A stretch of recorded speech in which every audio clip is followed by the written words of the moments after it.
I'm Matthew Tiers. I'm James Fitzpatrick. And my name is Jeremiah Garza.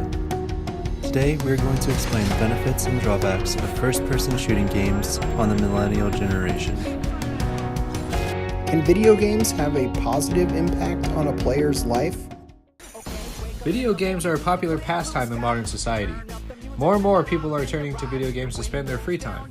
From the player's perspective, there are many benefits to playing video games, including decreased reaction times, increased motivation, and happiness resulting from in-game rewards.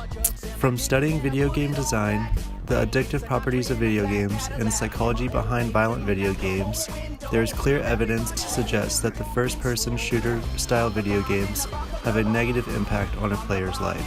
With the advent of violent video games, it has been found that users that play these games exhibit increased violent and aggressive behavior. In two experiments conducted by researchers Grietmeyer and McClatchy, they found that playing violent video games increased the act of users degrading one another, which prompts violent behavior. This study further went on to say that participants who played the violent video game judged the other participants less positively than did the participants who played the neutral video game. Thus, users who played the violent video games treated their counterpart players with increased negative attitude compared to the players who played a non-violent video game. Therefore, it can be determined that violent video games have an impact on the psychology of their users. Playing violent video games promotes dehumanization between players and increases aggressive behavior compared to users of non-violent video games. Grietmeyer and McClatchy found that this was true in both intergroup and interpersonal settings. First-person shooters are violent in nature, which supports the claim that first-person shooters can have these negative effects on its users. There is much to debate as to the addictive nature of video games, and whether it falls under the classical definition of addiction. The diagnostic criteria for pathological video game use and pathological gambling are similar in that they are both considered to be behavioral addictions. Studies have shown that similar pathways in the brain are activated in drug-addicted individuals' brains as internet-addicted individuals when playing online video games. Video game reward systems function similarly to how gambling works in the brain. The reward centers are activated in a similar manner during video games, drug use, and gambling. Gorham points out that the same neural pathways are activated during habitual drug use, as during video game use. There are many aspects of video games which make them addictive. Including video game addiction as part of the classical definition of addiction could help individuals that suffer from addiction in the future. Video games have been one of the main entertainment options for the past few decades. A crucial part of that is how the games are designed. Video games have changed drastically over the past few decades, making games more interactive, more appealing, and more addictive. In today's games, time is often an important aspect of designing a game.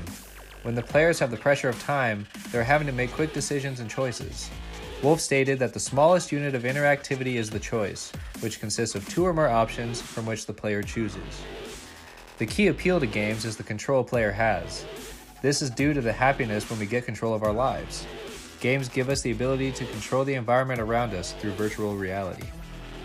Another thing a game designer can do is add references that the gamer will understand so they will have a better understanding of what is going on in the game. This can ultimately improve a person's ability to make decisions in virtual reality. The idea of a game had two important requirements. First, that the player's interactivity would inherit, and second, that references would be made to the arcade video game culture.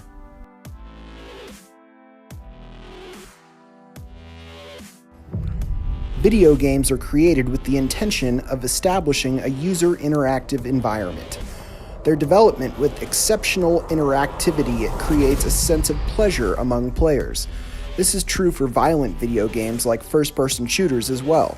The problem, however, is that these violent video games promote dehumanization and create more aggressive behavior within their players. Furthermore, the playing of video games generates similar reward mechanisms in the brain as does gambling. Being that gambling addiction is a proven psychological condition, this leads to the idea that video games can also have addictive qualities. However, more research is required to solidify whether video games create addiction among users. Thus, users must take warning when playing violent video games like first-person shooters. It has been proven in studies that games of these types create aggressive behavior among users.